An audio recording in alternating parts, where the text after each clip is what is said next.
Nos yeux sont des organes incroyables. Ils nous permettent de percevoir la beauté d'un coucher de soleil, la splendeur d'une nuit étoilée et les visages de ceux que nous aimons.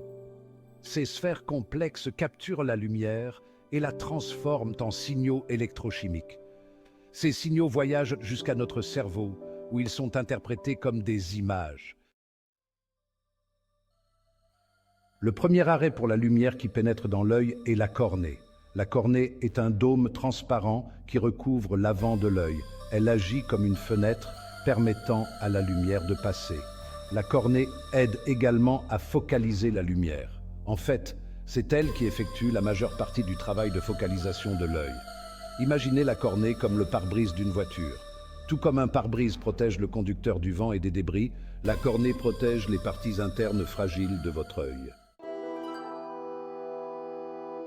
Après avoir traversé la cornée, la lumière rencontre le cristallin. Le cristallin est une structure flexible et transparente située derrière la pupille. Le cristallin travaille de concert avec la cornée pour focaliser la lumière sur la rétine. Contrairement à la cornée qui a une forme fixe, le cristallin peut changer de forme. Cela nous permet de faire la mise au point sur des objets proches ou éloignés. Imaginez le cristallin comme une loupe. Tout comme une loupe peut concentrer la lumière en un seul point, le cristallin focalise la lumière sur une petite zone à l'arrière de l'œil. Section 4. L'iris et la pupille. Contrôler la lumière.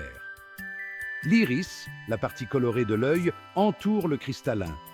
L'iris est un anneau musculaire qui contrôle la taille de la pupille. La pupille est le trou noir au centre de l'iris. Ce n'est pas vraiment un trou, mais une ouverture qui permet à la lumière de pénétrer dans l'œil. En pleine lumière, l'iris se contracte, ce qui réduit la taille de la pupille et laisse entrer moins de lumière.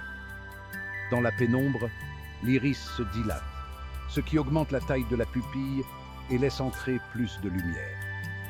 Ce processus est similaire au réglage de l'ouverture d'un appareil photo. Section 5. La rétine, l'écran de cinéma de l'œil. La rétine se trouve au fond de l'œil. La rétine est une couche de tissu sensible à la lumière qui tapisse l'intérieur du globe oculaire. C'est là que la lumière focalisée est convertie en signaux électriques. La rétine contient des millions de cellules sensibles à la lumière, appelées bâtonnets et cônes.